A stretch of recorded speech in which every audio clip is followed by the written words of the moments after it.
Ruang bicara yang dibawakan kepada anda di Bernama TV, dan sudah pastilah hari ini juga kita memilih satu topik yang saya kira cukup penting sebenarnya untuk kita sembang-sembang bersama dengan seorang tetamu yang cukup istimewa yang sudah pun berada di studio Ruang Bicara ini bersama dengan saya. Baiklah, topik yang kita pilih hari ini di Ruang Bicara ialah pakej rangsangan ekonomi prihatin membantu usahawan. Dan tetamu yang sudah pun berada bersama saya, kita ingin mengucapkan setinggi-tinggi terima kasih dan juga mengucapkan selamat datang kepada Yang Berhormat Datuk Seri Dr. Wan Junadi Tuanku Jaafar, iaitu Menteri Pembangunan Usahawan dan Koperasi. Jadi Datuk Seri, apa khabar? Alhamdulillah. Kita bersama 2 tahun yang lalu, tak silap saya. Ya, dalam kementerian yang lain. Betul. Apa-apa kami ingin mengucapkan setinggi-tinggi tahniah kepada Datuk Seri kerana dipilih untuk kembali semula dalam Kabinet Malaysia, walaupun kali ini mengetuai satu portfolio yang mungkin jauh lebih mencabar sebenarnya. Ya. Dalam keadaan ekonomi yang ada sekarang ini, ya, betul.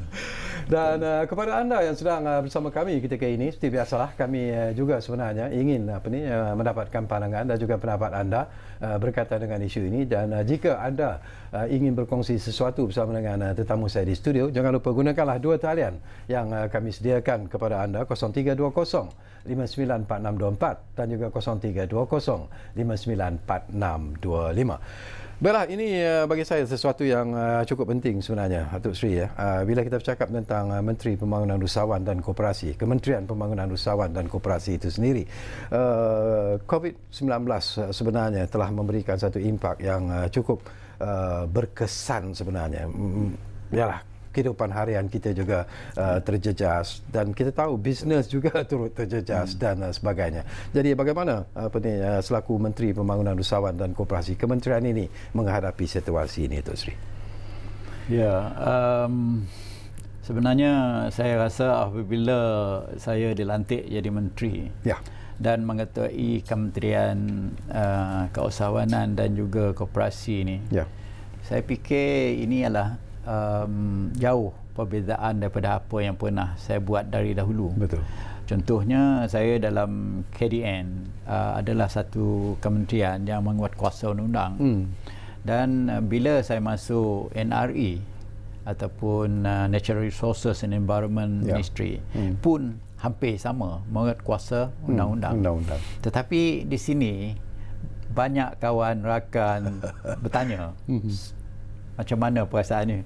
Saya kata ini adalah satu cabaran yang lebih besar daripada dahulu. Betul. Yang dulu tu kementerian biasa, saya rasa biasa ya. Tapi yang ini berhubung dengan dollar and cent, luar biasa. Food on the table to some. Betul. Nah, jadi dalam keadaan demikian, satu cabaran yang besar bagi saya. Dan satu kementerian yang saya tak pernah mengetahui pun, apabila saya diumumkan oleh Yang Amat Berhormat Perdana Menteri mengetahui menjadi menteri dalam kementerian ini, saya kata, apa benda dalam kementerian ini? Jaga usahawan dan juga koperasi. Tetapi dalam masa yang sama, dalam pengajian saya dahulu dalam DBA saya memang mengkaji soal keusahawanan. Tetapi bukanlah soal dollar and cent. Kita bincang dari sudut teori dia. Jadi daripada sudut teori itu saya mengetahui, tapi ini aplikasi kepada teori yang dibuat tu dalam situasi yang jauh berlainan daripada normal, memang satu cabaran yang amat besar. Dan bila kita bercakap tentang apa yang berlaku sekarang inilah dengan COVID-19, dan kemudiannya kerajaan juga memperkenalkan apa yang disebut sebagai pakej rangsangan ekonomi, sudah pastilah saya percaya bahawa Kementerian Pembangunan Usahawan dan Koperasi juga mengharapkan sesuatu sebenarnya daripada pakej ini. Jadi apakah secara peribadinya Datuk Seri melihat bahawa pakej rangsangan ekonomi yang telah pun diumumkan oleh Yang Amat Berhormat Perdana Menteri itu memenuhi masalah yang dihadapi oleh usahawan dan juga mungkin koperasi sekaligus? Apabila masalah COVID-19 ni menjadi menular, jadi apa yang kebanyakan rakyat lihat, termasuk kepimpinan, melihat ialah masalah penyakit. Masalah COVID, kematian dan sebagainya. Maknanya apa yang kita lihat ialah untuk menyelamatkan rakyat Malaysia daripada penyakit. Dan kita melihat juga apa yang berlaku di negara-negara lain. Berlaku di China, di negara China pada ketika itu, di Wuhan. Jadi kita bagaimana keadaan di China tu dan macam mana kerajaan China menangani masalah. Dan tumpuan kita sebenarnya, saya sendirilah, tumpuan dia lah melihat untuk menangani macam mana kerajaan tak menangani. Dan sistem yang kerajaan lepas tu perkenalkan, karantin dekat rumah, social protokol social distancing, put your mask on, semua benda-benda yang kerajaan dah bagi arahan ni, melibatkan perkara lain, iaitu memberhentikan operasi perhimpunan masyarakat. Apabila masyarakat dilarang berhimpun, maknanya pekerjaan juga terganggu.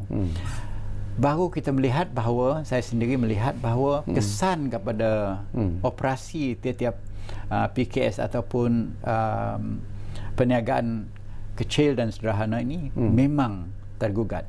Pada masa yang sama, kita melihat sebagaimana PKS ataupun SME, SMI ini contribute hampir 39% kepada KDNK negara.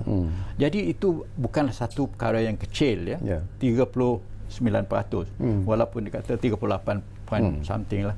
Tetapi satu sumbangan yang besar kepada negara. Itu dilihat daripada sumbangan daripada segi monetary. Tetapi kalau dilihat daripada sumbangan kepada pekerjaan, dia menyumbang kepada 68% pekerjaan. Jadi itu ada salah satu perkara yang amat kritikal, amat besar maknanya kepada masyarakat Malaysia. Bayangkan 68% pekerjaan Malaysia terlibat dengan SME, SI dan juga bisnes yang kecil-kecilan tu. Saya belum lagi, saya akan sentuh dalam kementerian ini yang menjaga beberapa perkara. Walaupun kita sebut keusahawanan dan koperasi, tetapi dalam dua perkara ini dia melibat beberapa segmen yang besar, iaitu PKS, iaitu yang kecil, perusahaan kecil perniagaan kecil dan sederhana. Dan kita juga melihat bahawa koperasi dan movement koperasi itu beberapa label koperasi. Tapi yang apa yang melihat ialah yang informal businesses. Informal businesses yang makiah berjual cucur, berjual goreng pisang, berjual nasi lemak, berjual pulut panggang, yang begini, yang bukan saja menjana ekonomi kepada individu ataupun family, keluarga, tetapi juga create employment kepada mereka ini. Jadi dalam sudut ini kita kadang-kadang tidak melihat bahawa ini juga di bawah naungan kementerian ini. Jadi kita kena melihat juga kesan oleh kerana tak ada orang jalan. Kalau kita lihat sekarang di Kuala Lumpur kan, di mana-mana bandar besar, kita lihat tak ada lagi orang berjalan atas jalan. Bandar Kuala Lumpur ni dah lengang nampaknya. Dan begitu juga bandar-bandar lain lengang oleh kerana arahan MCO kerajaan. Kerajaan kena buat oleh menangani masalah COVID ni. Kita tak maulah penyakit ni akan berterusan sebab merebaknya penyakit ni dengan mudah sekali. Jadi dalam keadaan sekarang kerajaan mesti mengambil tindakan yang begitu terperinci untuk menangani masalah ini. Tapi dalam masa yang sama ekonomi kita terjejas. Dan masalah pekerjaan yang saya sebut tadi 68% daripadanya, dan memberi kesan kepada GDP kita yang kita sumbang 39% tu. Jadi kita belum tahu lagi. Ini baru 1 bulan. Beberapa minggu saja. Dan akan disambung hingga ke-14 bulan April ni. Kalau sebulan tu nanti, berapa banyakkah kesannya kepada ekonomi negara, berapa kesannya kepada kehidupan masyarakat, individu yang terlibat dengan ini. Jadi bila Datuk Seri sebut tentang kesan, ini pun sesuatu yang mungkin perlu kita perjelaskan sebenarnya. Walaupun pakej rangsangan ekonomi itu diperkenalkan oleh kerajaan, bertujuan dengan begitu murni sekali dalam usaha untuk membantu semua sektor yang terlibat akibat daripada wabak COVID-19 ini. Tetapi mereka yang terlibat dengan PKS, SME dan juga SMI ini berpendapat bahawa apa yang ditawarkan dalam pakej rangsangan ekonomi itu belum cukup sebenarnya untuk memberi satu bentuk bantuan yang mungkin bersifat lebih positif ke arah membantu mereka yang terlibat dalam SMI dan juga SMI ini. Komen sikit. Ya, memang saya sendiri melihat sebagai menteri menjaga ataupun mengawal selia perjalanan SME SMI ini. Saya melihat sumbangan pakej diperkenal oleh pihak kerajaan memang belum lagi boleh memenuhi kehendak sepenuhnya SME SMI. Tapi dalam masa yang sama kerajaan juga perlu melihat daripada sudut keuangan kerajaan, kemampuan kerajaan untuk memenuhi semua kehendak ini. Itu tidak mungkin boleh dilakukan. Jadi dalam keadaan sedemikian, kerajaan perlu mengadakan strike the balance, perimbangan yang perlu sejauh mana kita akan menangani masalah COVID supaya tidak menular begitu rupa, menjejaskan kehidupan oleh kerana penyakit dan kematian. Dan dalam masa yang sama kita juga melihat supaya ekonomi negara tidak terjejas dan kita punya GDP itu tidak berudum sangat dan pekerjaan masih boleh diwujudkan. Jadi perimbangan ini dilihat, dan pada hari ini sebenarnya masa masyarakat Jemaah Menteri, Perdana Menteri dah mengarahkan supaya ditubuhkan satu jawatankuasa bertindak cepat, jawatankuasa kabinet untuk membuat kajian dan melaporkan kepada Perdana Menteri, melaporkan kepada Majlis Tindakan Ekonomi Negara SME yang perlu supply chain untuk essential items, essential good. Contohnya makanan, sayuran, ikan, daging dan sebagainya tu. Bukan soalan daging tu ada, tetapi macam mana daging tu boleh sampai ke pengguna sekali. Jadi maknanya port kita mesti berjalan, transportation kita mesti ada, dan pengeluaran tu pekerja dalam kilang untuk mengeluar tu mesti ada dan sebagainya, dan distribution center kita mesti ada. Dan bukan daging saja, contohnya daging saja saya sebut, tapi kita sebut semua ikan. Begitu juga nelayan kena pergi ke laut menangkap ikan takkan masuk ke darat, naik ke darat.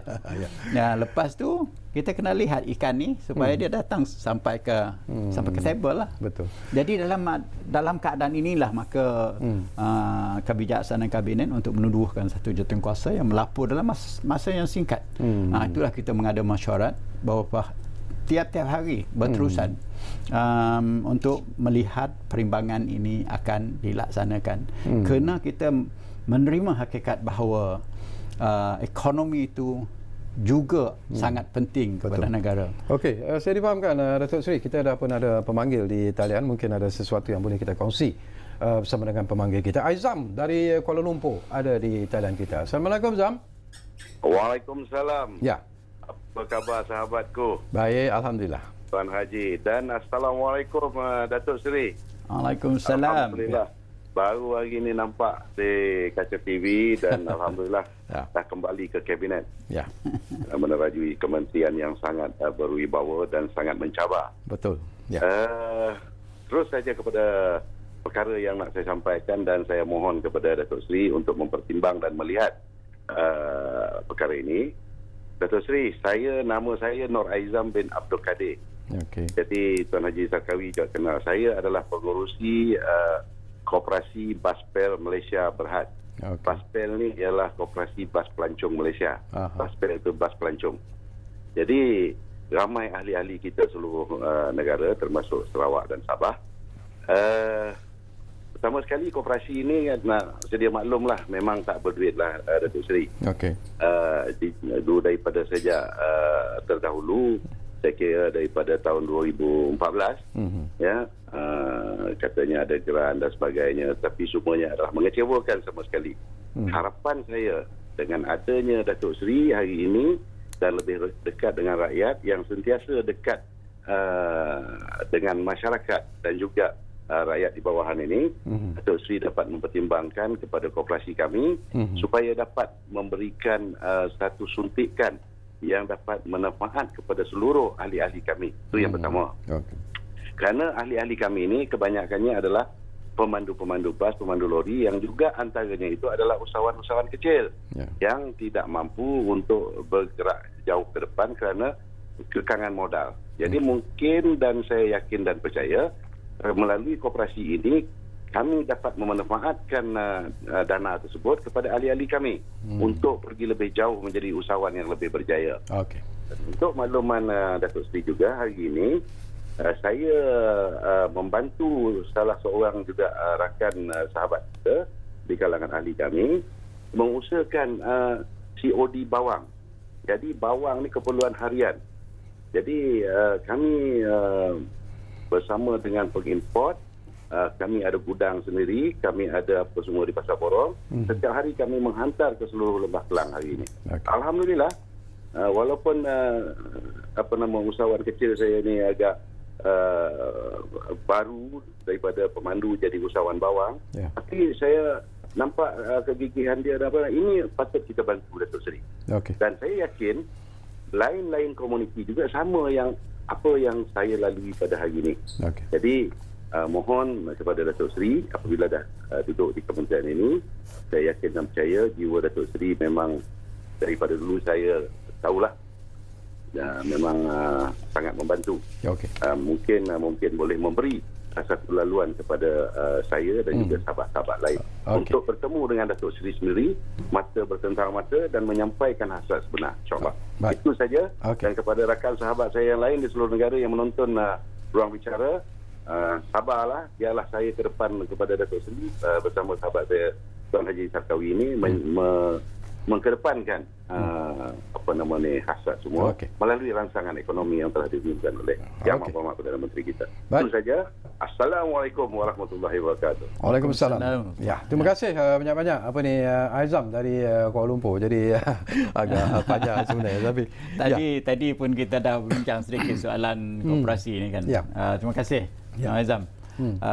Sebenarnya saya membangkit perkara koperasi ini sebab apabila kita mendengar suntikan yang dibagi oleh kerajaan dalam rancangan ekonomi yang telah diumumkan oleh Perdana Menteri, nampaknya tak ada yang menghal tuju kepada pihak koperasi. Jadi saya pada mesyuarat yang pertama 2-3 hari lepas saya bangkit perkara ini. Kenapa kita tak melihat koperasi ini sebagai satu badan yang perlu suntikan ataupun sumbangan daripada pihak kerajaan. Jadi itulah secara dalamannya kita melihat sendiri. Itulah kenapanya sumber yang saya sebut baru di announce pada kemarin berjumlah 1.099 bilion yang akan memberi sedikit bantuan kepada pihak koperasi. Tapi kita juga menerima hakikat bahawa koperasi di seluruh Malaysia, macam mana yang saya sebutkan tadi, kita mempunyai 14,600 koperasi di seluruh Malaysia dan ahlinya 6.8 juta. Bayangkan. Dan tiap-tiap ahli ini perlu bantuan kerajaan. Tapi macam mana mekanisme?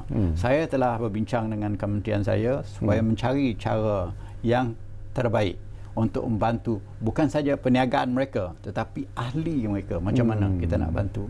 Sebabnya kerajaan memberi sumbangan kepada koperasi untuk dipinjam kepada badan-badan koperasi bawahan tu.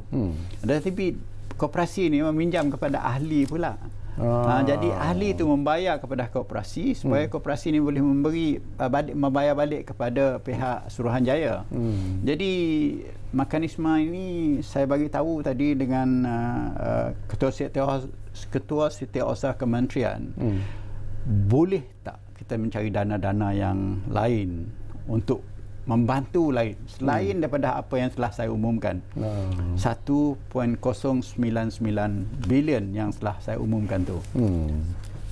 Untuk supaya bantuan ini sampai kepada ahli. Jadi kita perlu melihat sama ada sumbangan terus daripada kerajaan ataupun sumbangan dalaman yang ada pada kita. Menerusi bank rakyat kah, ataupun menerusi bank SME kah, ataupun menerusi tekun. Jadi sumbangan ini nampaknya perlu dibayar balik lah. Oleh kerana badan-badan ini perlu pembayaran balik untuk dipusingkan semula untuk pinjaman kepada orang-orang lain. Tetapi dalam masa yang sama, sumber yang ada pada badan koperasi itu sendiri sama ada boleh dipakai. Jadi kementerian saya insya-Allah masih mengkaji dalam masa terdekat supaya suntikan tu boleh diberi kepada koperasi, membantu ahli yang ramai 6 juta tu. Okey.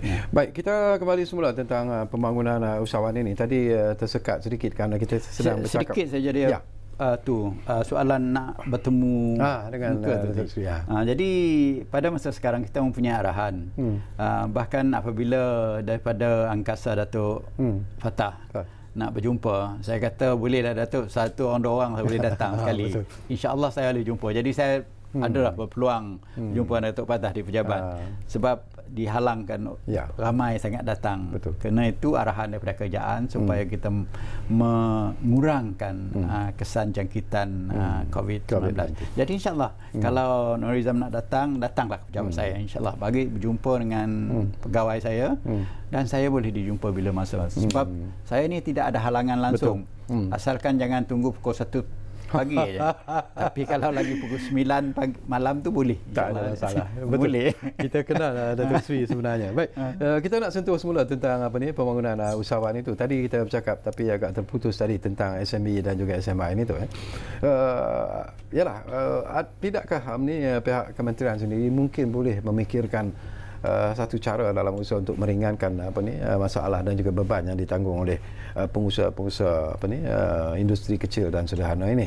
Mungkin SME Bank misalnya. Hari ini pun saya terbaca tentang bank simpanan nasional misalnya ingin menawarkan satu bentuk pinjaman yang mungkin lebih selesa kepada mereka, tetapi pandangan mereka ialah macam manalah mereka nak ambil pinjaman, bila nak boleh bayar balik kalau bisnes mereka sendiri terjejas disebabkan oleh apa yang berlaku sekarang ini, terutamanya oleh wabak COVID-19 ini. Memang kita dah bincang sebenarnya perkara ini.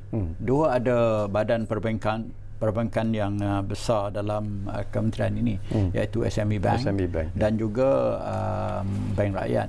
Dan SME Bank saya dimaklumkan apabila saya membuat pengumuman dahulu 3-4 hari lepas, respon daripada pihak SME SMI begitu menggalak sekali, iaitu kita nak bagi satu package special relief facilities kepada tu berjumlah 1 juta yang dibayar balik dalam masa 5 tahun lebih dan dengan faedah 3.75%. Dan ini mendapat moratorium juga, walaupun sumbangan keluar tetapi dalam masa 6 bulan tu tak perlulah dibayar dahulu. Kerana kita melihat juga syarikat-syarikat ni tidak beroperasi, jadi tak berkemampuan untuk membayar. Di samping itu, kerajaan masih berbincang hingga sekarang untuk melihat apa lagi yang boleh kita bantu.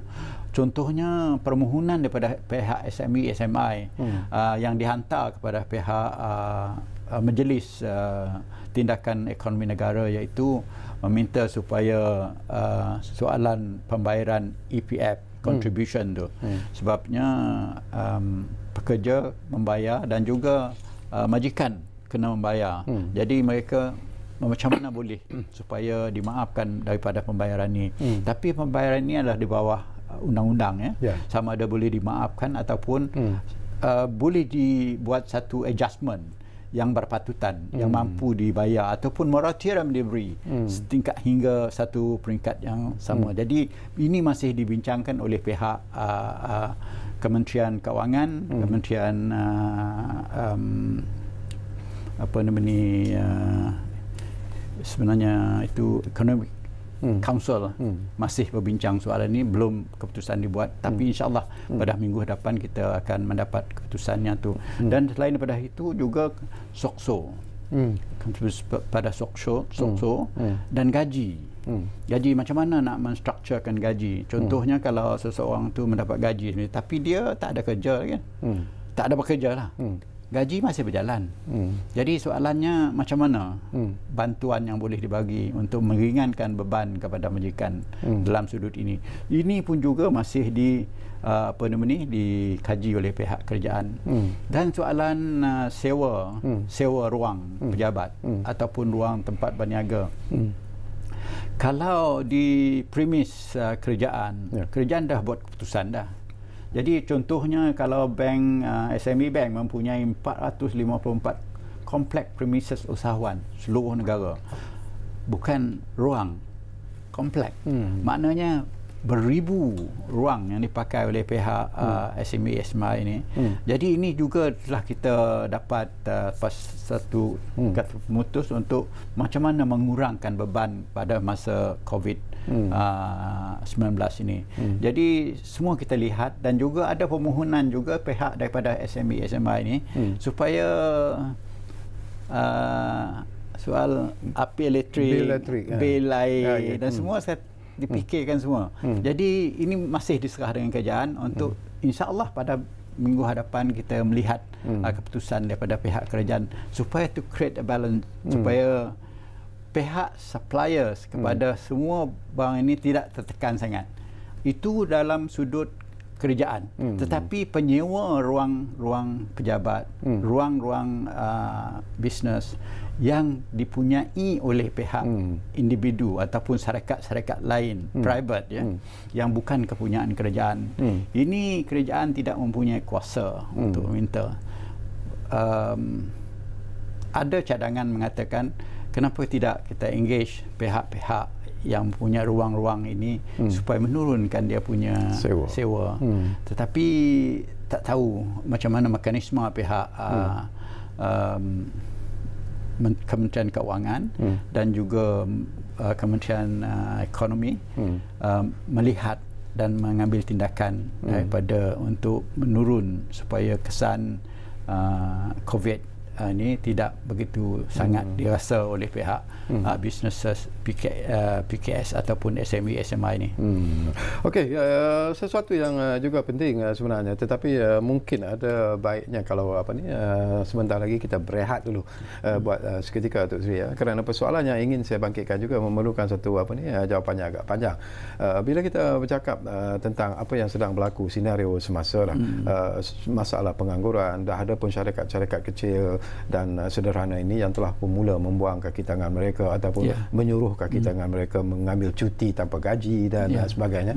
Dan sekiranya wabak COVID-19 ini berlarutan, mungkin satu situasi yang lebih buruk terpaksa dihadapi oleh banyak pihak sebenarnya, termasuklah Kementerian Pembangunan Usahawan dan Koperasi juga mungkin akan menghadapi pressure ataupun tekanan dan sebagainya. Betul. Jadi kita akan bincangkan tentang persoalan ini sebentar lagi kerana kita diarah untuk berehat dulu buat seketika, dan kepada anda jangan ke mana-mana, kembali semula sebentar saja lagi bersama kami Ruang Bicara yang kami bawakan kepada anda di Bernama TV. Kita jumpa lagi. Baiklah, kita kembali semula ke Ruang Bicara ini, masih lagi bercakap tentang pakej rangsangan ekonomi prihatin membantu usahawan. Dan Tok Sri, sebelum kita teruskan perbincangan kita ini, saya difahamkan bahawa sekarang ini pun timbul agak banyak masalah lah. Ini ekoran daripada apa yang dicadangkan, iaitu pada mereka yang ingin mengeluarkan wang simpanan mereka di KWSP melalui apa yang disebut sebagai I Lestari. Tetapi hari hari ini, mulai hari ini. Tetapi banyak masalah yang dihadapi oleh mereka, nak login pun susah dan sebagainya. Jadi insyaAllah kita dah pun pagi di sebelah malam tadi sempat bertemu dengan ketua pegawai KWSP untuk memberitahu kepada mereka apa yang sebenarnya berlaku. Jadi apa kata kalau kita dengar dulu komen dan juga statement yang dibuat oleh ketua pegawai KWSP berkaitan dengan pengeluaran iLestari ini. Kita ikuti sekarang. Masa ini, ahli-ahli kita boleh membuat pengeluaran secara online, secara pos, tapi yang kita tidak sarankan adalah untuk ahli-ahli datang kepada cawangan-cawangan sebab kita hendak menjaga keselamatan dan kesihatan ahli-ahli kita juga. Jadi pergi kepada account ahli-ahli dan juga kepada website kami di www.kwsp.org.my untuk mengetahui cara untuk pengeluaran. Ya, pada masa ini kita hendak memastikan bahawa keselamatan dan kesihatan ahli-ahli kita terjaga dan juga kita ingin mematuhi MCO yang telah dikeluarkan oleh pihak kerajaan. Jadi kita tak maulah terlalu ramai orang datang berpusu-pusu kepada cawangan kita sebab lagi senang membuat secara online kan, lagi selesa, lagi senang dan juga lebih tepat bila kita buatkan secara online.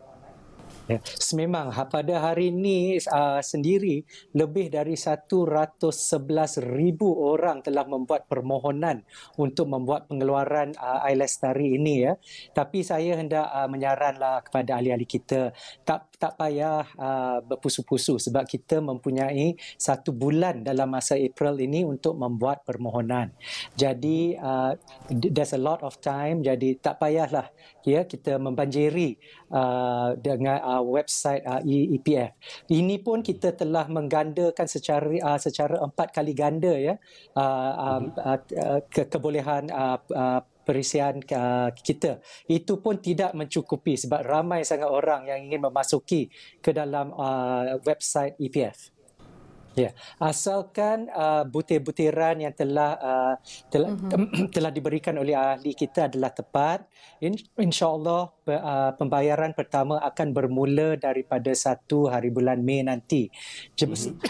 Sebab kita hendak pastikan this is correct, ini adalah tepat, ini adalah selamat, ini adalah simpanan ahli-ahli kita. Jadi kita tak mau main-main dengan ni. Kalau membuat kesalahan ke atau membuat apa-apa yang nanti ke akaun lain ke, jadi kita nak buat betul-betul dan tepat. Jadi saya sarankan kepada ahli-ahli kita, sabarlah don't worry, don't rush, kita ada masa. Use the online, that's the best. Apa-apa jumlah, asalkan maksimumnya RM500 Jadi saya ingin menasihatkanlah ahli-ahli kita, fikir elok-elok sebelum kita meletakkan amount. Fikirkan amount yang memadai setiap ahli kita Tapi yang paling maksimum RM500. Kalau ahli-ahli kita nak keluarkan RM100 pun, RM50 pun boleh. Tapi sebab skim ini boleh berjalan selama 1 tahun, 12 bulan Jadi tak payahlah buat terlalu banyak untuk bulan pertama. Fikirkan elok-elok supaya dalam masa 12 bulan ni kita boleh memastikan yang amount yang secukupnya. Ialah ahli-ahli kita, tolonglah jaga kesihatan kita Kita bukannya nak menyusahkan tuan-tuan dan puan-puan. Kita hendak menjaga kesihatan tuan-tuan dan puan-puan. Itulah sebabnya kita tidak mahu membuka cawangan-cawangan KWSP sebab nanti orang akan berpusu-pusu ke sana dan nanti lain pula padah akan datang Jadi tinggallah di rumah lebih comfortable, lebih senang, gunakan secara talian online Jadi dan dia adalah lebih tepat dan much more secure for your retirement. So please stay home, tinggal rumah dan jaga diri masing-masing. Okey, itu penjelasan yang telah pun disampaikan tadi oleh Ketua Pegawai KWSP. Jadi kepada anda yang mungkin berhasrat ataupun berminat ingin mengeluarkan wang simpanan anda sempena dengan iLestari ini, jadi bersabarlah, jangan terburu-buru dan sebagainya, kerana ada masa sebulan sebenarnya untuk anda melakukannya. Jadi seperti apa yang dipesankan oleh Ketua Pegawai KWSP tadi, gunakanlah website yang telah pun disediakan oleh pihak KWSP. Jadi itu rakaman yang sempat kami lakukan kira-kira pada pukul 8 malam ini. Jadi satu penerangan yang cukup jelas. Baik, kembali kepada persoalan yang kita bincangkan tadi. Jangkaan kita lah Datuk Seri akan berlaku mungkin kes pengangguran yang begitu besar barangkali kalau kes wabak COVID-19 ini berleluasa ataupun berpanjangan. Jadi apa yang akan difikirkan oleh Datuk Seri dan rakan-rakan di Kementerian Pembangunan Usahawan dan Koperasi sendiri, barangkali dalam usaha untuk mengatasinya barangkali susah, tapi membantu mereka yang mungkin akan terkesan dengan wabak COVID-19 ini?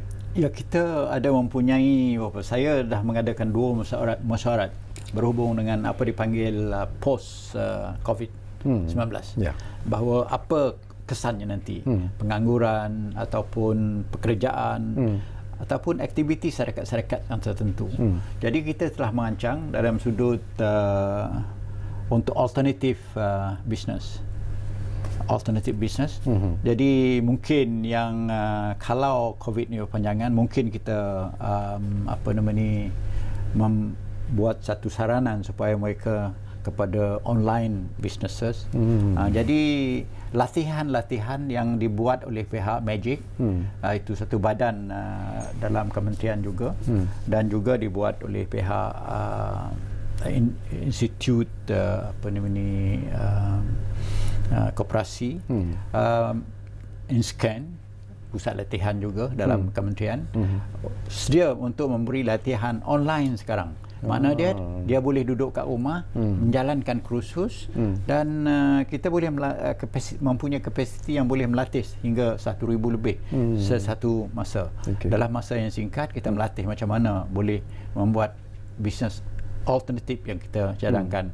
Dalam masa yang sama kita juga sudah memberitahu, saya dah beri arahan kepada pihak Tekun, pihak Magic, juga kepada pihak SME Corp, supaya merancang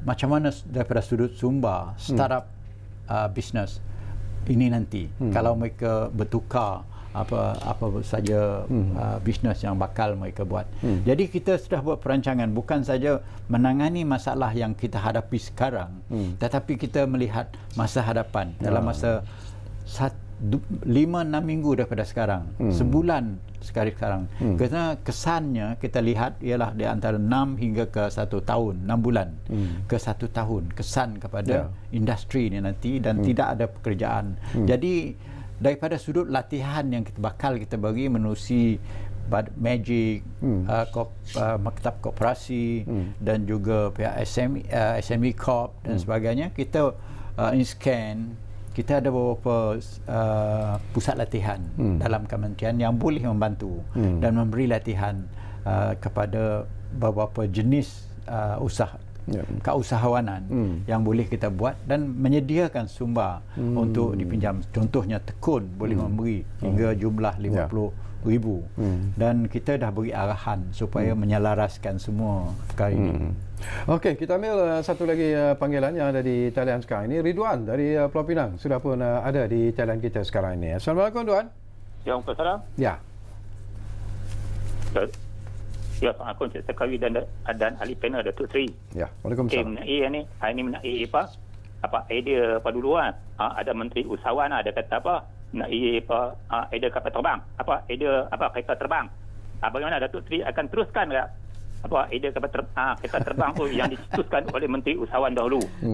Kemudian bagaimana Menteri Usahawan yang baru sekarang akan mengembangi usahawan dan koperasi supaya pembangunan negeri ada mencapai matlamat. Kita tengok kadang-kadang di Sabah Sarawak kan ada kurang tumpuan menteri yang ada sekarang.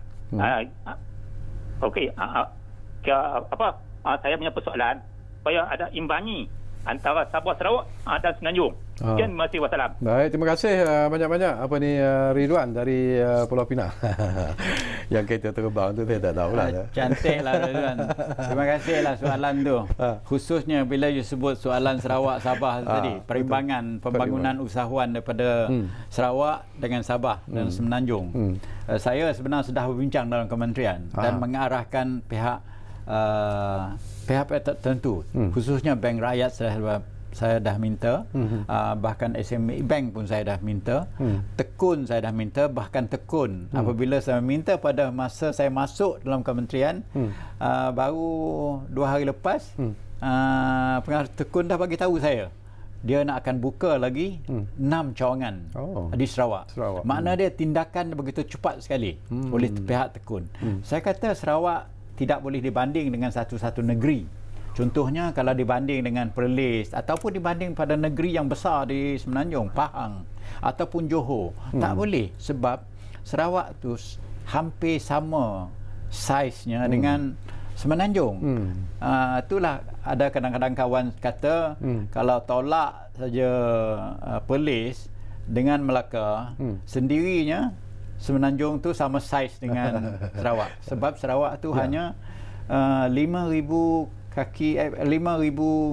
batu persegi kecil daripada Semenanjung. Jadi jangan pandang Sarawak tu sebagai Semenanjung juga. Dalam keadaan sedemikian, apa saja yang kita nak buat untuk sampai kepada masyarakat, kepada rakyat. Jadi kita mesti lihat Sarawak tu macam Semenanjung juga.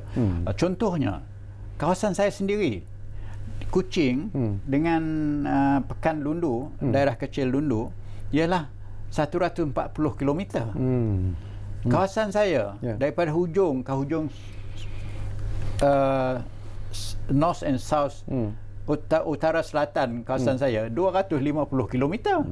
Jadi kalau kita lihat tu kawasan parlimen saja. Jadi saya bersenang hatilah apabila melihat di Pekan Lundu tu bakal mengadakan pejabat Tekun. Jadi ada lagi 2-3 tempat macam Sebuyau, Kenawit akan kita adakan pejabat Tekun. Jadi kita akan berterusan untuk membuka pejabat-pejabat ni di luar bandar supaya orang luar bandar dapat dibantu. Dan juga saya akan berbincang dengan pihak koperasi macam mana membangun koperasi di Sarawak supaya dia boleh membangun macam mana yang kita lihat di Semenanjung. Dan pihak Bank Rakyat telah memberi satu jaminan pada saya, mereka akan membantu macam mana boleh mereka membantu masyarakat di Sarawak. Bahkan ada apabila saya dilantik jadi menteri dahulu, baru pun beberapa minggu lepas, ada dah pihak di Sarawak minta pekan-pekan yang tertentu diadakan, diwujudkan cawangan-cawangan bank rakyat. Tetapi pengujudan cawangan bank ini, contoh bank rakyat, mesti dapat kelulusan daripada bank negara. Jadi dia mesti mempunyai cukup kriteria untuk mewujudkan satu cawangan. Tetapi kepentingan rakyat tu memang wujud, memang ada. Duit takkan disimpan di bawah bantal sekarang. Kita ini abad yang ke-21, bukan zaman tahun 60-an 70-an yang mana orang kampung simpan duit bawah bantal saja. Sekarang kita tak boleh lagi, kita simpan dalam bank supaya kita punya rekod dengan bank tu ada. Dan dia akan memperbesarkan lagi retail langganan masyarakat kepada bank itu sendiri. Sabah juga akan diberi perhatian. Memang kita lihat bukan saja Sarawak dan Sabah, kita lihat pekan-pekan yang lain di seluruh Malaysia. Memang kita melihat tumpuan kita kepada Sarawak dan Sabah kerana Sarawak dan Sabah tu masih perlukan sangat bantuan daripada agensi-agensi di sini. Dan dalam keadaan sedemikian, maka insya-Allah Encik Ridwan, saya terima kasihlah kerana soalan tu memberi motivasi pada saya. Maka ada juga orang daripada Semenanjung ni ingin melihat orang biasa, bukan orang kerjaan. Memang kita tahu orang kerjaan bantu, tetapi orang biasa melihat bahawa kita kena perimbangkan pembangunan di Sarawak dan di Sabah. Dan touch on the soalan tu tadi, walaupun macam satu gurauan pada saya, kereta terbang tadi tu, soalan kereta terbang ni secara realiti dia belum boleh kita laksanakan. Betul. Sebabnya masalahnya perundangan tu sendiri. Kalau seseorang anak melantu saya ialah seorang pilot, bah kita nak jalankan drone pun kita kena dapat kebenaran daripada tu. Betul. Jadi ini kan pula nak bawa kereta terbang. Jadi walaupun kita mungkin mempunyai teknologi yang tertentu, jadi kita lihat juga negara-negara yang begitu maju sekali belum lagi membuat ke arah itu, kerana masalah-masalah teknikal undang-undang dan protokolnya belum dapat kita selesaikan. Jaminan yang mungkin boleh diberikan oleh Datuk Seri selaku Menteri Pembangunan Usahawan dan Koperasi menyedari tentang impak yang terpaksa ditanggung disebabkan oleh wabak COVID-19 ini kepada usahawan, kepada koperasi dan sebagainya. Tetapi jaminan daripada Datuk Seri sendiri kepada rakyat yang terlibat ini bahawa sesungguhnya nasib mereka dilihat dengan begitu serius oleh Kementerian Pembangunan Usahawan dan Koperasi, dan kementerian juga akan melakukan apa saja sebenarnya dalam usaha untuk meringankan dan sekaligus membantu para usahawan yang mungkin terkesan dengan wabak COVID-19 ini. Jadi penjelasan. Saya seorang sebenarnya. Ya. Pagi tadi apabila Yang Amat Berhormat Perdana Menteri mempengerusikan Jemaah Menteri, sebahagian besar ucapan permulaan mukadimah pagi itu dimulakan dengan soalan-soalan demikian. Memang soalan-soalan ekonomi ni yang membabitkan industri, businesses, termasuk SME, SMI ataupun PKS ini, dan sebagai satu tumpuan. Dan Yang Amat Berhormat Perdana Menteri juga memberi jaminan kepada, memberi saranan kepada semua menteri bahawa the delivery mesti perfect. Kenanya kerajaan sudah membuat dasar. Perdana Menteri dah umumkan dasar. Sumber kewangan 250 bilion, bukan satu sumber yang kecil. Betul. Dan penyampaian kepada masyarakat, dia mesti sampai kepada pihak yang disasar. Jadi target group tu mesti menerima apa yang disaran oleh pihak kerajaan.